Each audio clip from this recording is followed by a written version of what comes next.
Welcome back to Fluid Mask Training.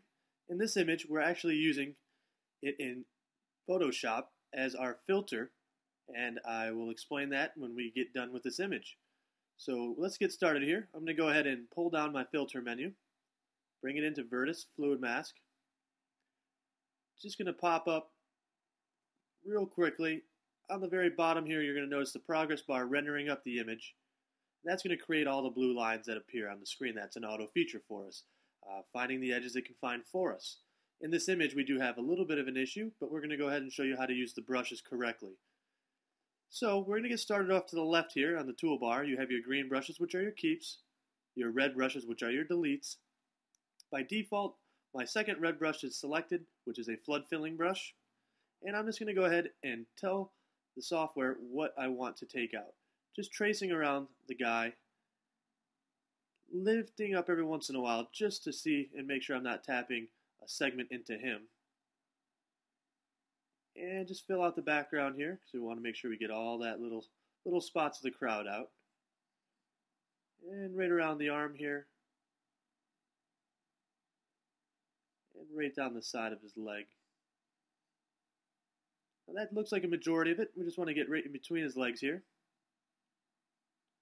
And our next step, what we're going to do is our image autofill with our keep. I'm going to go down to the very bottom here and turn off my object edges.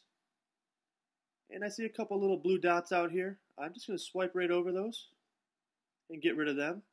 What we want to focus on here is this little section in the arm where the blue transition line seems to cut into the side of his arm. If I go and create my cutout with the icon on the very bottom of your toolbar to create cutout, you're going to see we've actually cut into his arm here. And I'm just going to throw that on transparency just so you can see it a little bit easier. And we've also lost part of his bracelet. I'm going to show you guys a couple different ways of how to bring this back in correctly. So I go back into my workspace, but if I check my source, you'll actually see what happens here. We actually have some similar colors that are bleeding in maybe 1 or 2 pixels that the software couldn't find a distinguished edge, and it's just giving us a little bit of a problem. So I go back into my workspace. I can go over and select my top green brush, which is just a paintbrush, and I'm going to select my green exact brush, use my brackets key to scale the brush size down, and I'm just going to paint the image right back in. And what you'll notice here is the line is very uniformed here, but starts to get a little jagged down here. There's a couple ways to fix this. So we'll create the cutout to show you what it's doing. It's bringing it back in, but maybe giving us a little bit of cloudiness on the outside or bringing the original background back here. We need to get rid of that. So in our workspace, I can actually go over to our blending tool, which is our blue pen located underneath your red pen. Select that. It's our blend exact. And I'm going to go ahead and paint right back over that area, trying to straighten out that line. So when I create my cutout, you'll see we've got that line brought back in really nicely. If I do throw it on a color, it does maybe look a little jagged where we maybe got a little bit of overblend. There's a few ways we can fix this. We can go into our workspace again, and you can notice that we have a big chunk of overblend here, where it's maybe blending out too far. Generally, we like to keep that blue line as straight as possible to give us the nicest transition between the foreground and the background, blending to transparency for us. So, with my red brush selected, you notice if I paint on this image, the red brush actually has a blue ring around the outside, which is the blending mode that we use when we paint. Sometimes this will still have problems finding an edge and still make this edge jagged. So I can actually control the thickness of that blue edge or change it so it has no blue edge value at all. So by Apple Z, I'm going to go back one step there. I'm going to go over to my edge blending menu bar over here. Underneath that you have blend mask width. By pulling that screen down, I have the option of changing the thickness of the blue line that you saw around the red delete exact brush. So if I select none and I paint on this image again, you'll notice there's no blue ring around the outside. This is going to allow us to actually clean up the edges of the blue blend line. So one step back, Apple Z or Control Z on PC, and just go ahead and draw that line back in. making that a little bit more straight, a little bit more unified. If I go ahead and create my cutout, now you see that little bit of blend that was there is now brought back in. Go back into my workspace, you can still see maybe a little bit of too much blend over here. It's the same thing. We just use our green, keep exact, paint back over that area, straightening out that line. Notice it's not affecting any of the other regions. So creating that cutout once again makes it look even nicer. Notice down here on the bracelet, we do have a little bit of an issue. I'm just going to go ahead and switch my color splotch to transparency just to show you what we've got here. And go back into my workspace.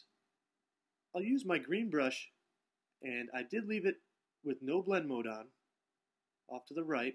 So you see when I paint, there is no blue transition. And that is because I have my blend mask width set at none. We can always go ahead and put an edge back in.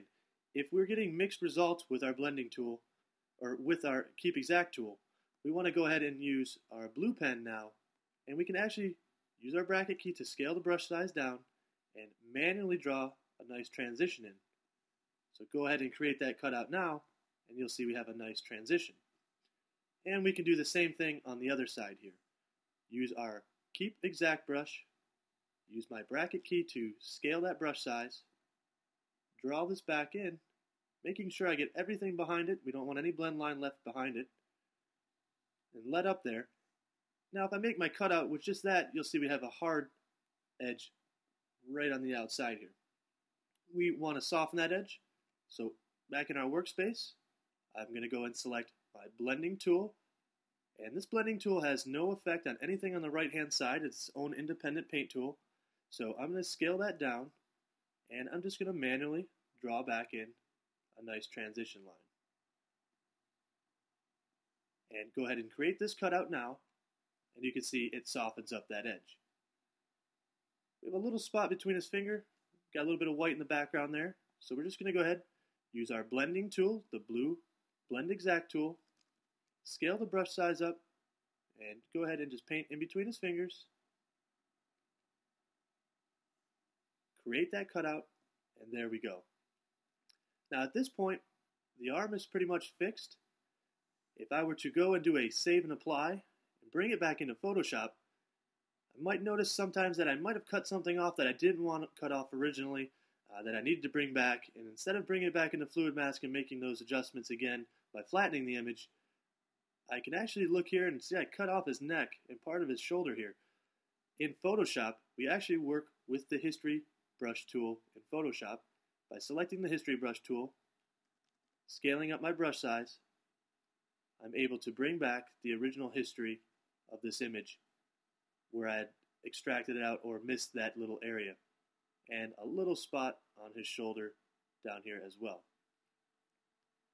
And this is why we work as a plugin to Photoshop, giving you another way to maybe fix something that you cut out and left originally.